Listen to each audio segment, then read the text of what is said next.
Hello again from the T.B. Ferguson Museum. This is Roy with another Throwback Thursday where I go back 100 years ago to 1926 now. And we see what is happening in and around Watonga, Oklahoma through the eyes of the Watonga Republican Newspaper from that time period. If you like an old guy reading old news to you, you have come to the right place. I try to keep it as light and comical as I can, but we do reach out and do touch on some sensitive subjects. Let's go ahead and get this out of the way. I will be posting today our next upcoming collaborative with the Arts Festival. Be looking for that on the page here. Last month's get together was fantastic. We had some great speakers. You can find all that not only on the Facebook page here, but also on our YouTube page. Production quality is what the production quality is. Hopefully I can work into some better equipment and better production quality. But last month was Black History Month, last month.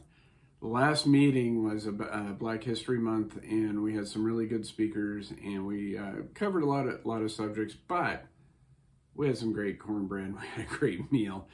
So look for the Living Traditions series,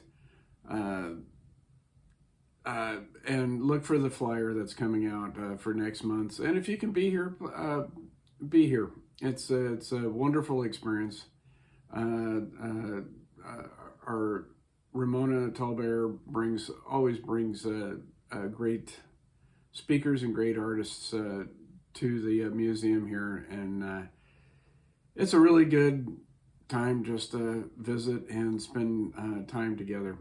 Anyhow, if you like what we do here, and you want to support the museum, click that follow button. And I want to thank all of, we've picked up like 9 new followers this month, and I really appreciate that. Every one of those followers, every one of you is very, very important to the success and the future of this museum. And we really appreciate you guys. So if you're not already following, go ahead and click that follow button and become a Ferguson fan. If you like what we're doing, click that like button, share a post, share some of this content, and you can leave a comment. It all adds up in the long run. And our goal is to get enough social media content out and presence out there where we can the museum can start getting some revenue from it. And that's why I sacrifice my dignity, is for the museum. So anyhow, let's go forward. Sorry about the machine. I know it's not maybe loud as what I think it is on there, but anyhow, we'll start at the Liberty Theater because I've got some stuff up on the front page, a little more serious. The Friday and Saturday, we have Buck Jones, yes, the Buck Jones, and the Desert's Price, a double-barreled Western picture with natural situations. All right. This is so close to the Old West. This has got to be like current events for some of them. And it was like, I'm sure there were some old guys on, it was like watching the movie. Well, I can't go to those movies because that wasn't how it was. That's not real. Anyhow, with that movie, Desert's Price, is also the serial Wild West, and that is. I'm just now finding out about this. Maybe I already knew, I don't know.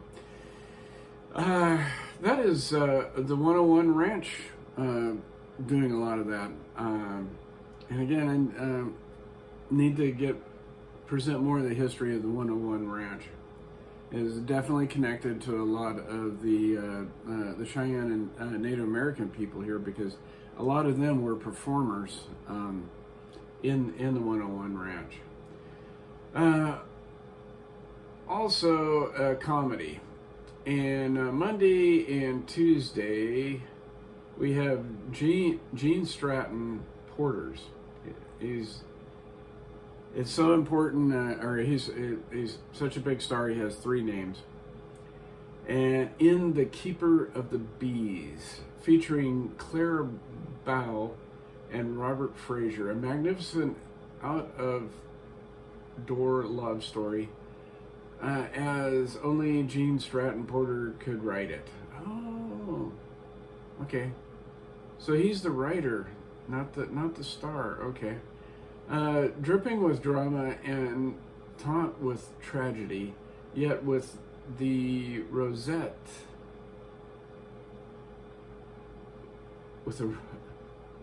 Okay. We don't use that word anymore. Benefit, kindness of this great author, and touched with the genius of her irresistible humor. Okay, so now I put it all together. I read through it once, yes, but Gene Stratton is a female writer. And so this is a chick flick. Wednesday, Thursday, Monty Banks and Helen Ferguson in Racing Luck, the most thrilling and amusing auto race story ever screened. Okay, so actress with Helen Ferguson. I know that it's a big name. All right, we got a whole bunch of social stuff, or social page. Let me put it like that. Lots of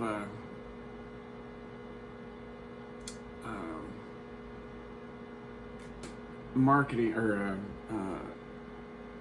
consumer advertisement. Okay, so the relevance of the top left, the context of it is about grand juries. So there's a grand jury getting set. This is a long column. I'm not going to read all of it. This is kind of like the more things change, the more they stay the same. And if it's not unique to Watonga, we're coming out of a cloud, I hope, of distress and angst about our current city government and the past city government and everything like that. 1926 was no different. Okay, so again, more things change, the more they stay the same. We understand that Watonga is to have a session of grand jury with a special attorney from the capital to conduct the investigation.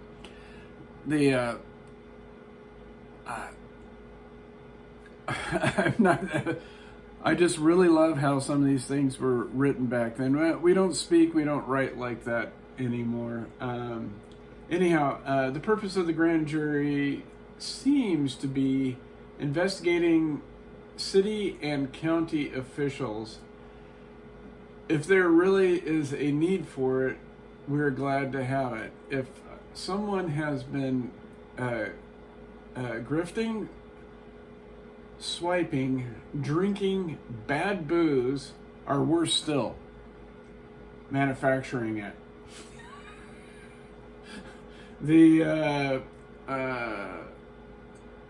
by all means, let the grand jury be at them. But if this grand jury is being called because of idle street gossip, or because a little bunch of men who have nothing better to do have instigated it as a matter of revenge to get even with someone is indeed useless and extravagant. I'm sorry that that's an editorial backslap by Elva Ferguson, and you gotta love her for it. The grandiose mannerisms of the way she writes and the way, and I'm not saying grandiose in a negative way. I'm just saying that how it obviously she has some suspicions about the motivation of this, but also there's something significant there. There's something there because she goes on talking about this generally cost about a grand jury in 1926 cost about $10,000, which, well, guess here, 100,000 or more dollars nowadays.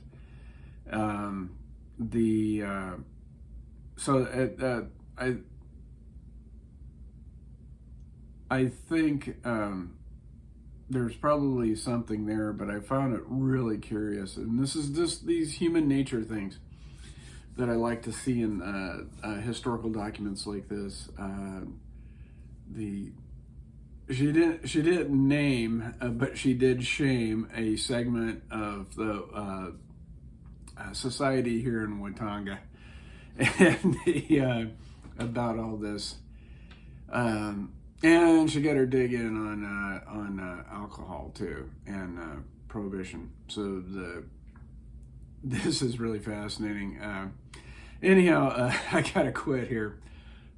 This is Roy with another Throwback Thursday. And again, stay tuned. I will get the Living Traditions flyer out and notification. And again, if you like what we're doing, click that like button. And until next week, take care of yourselves and be kind to one another.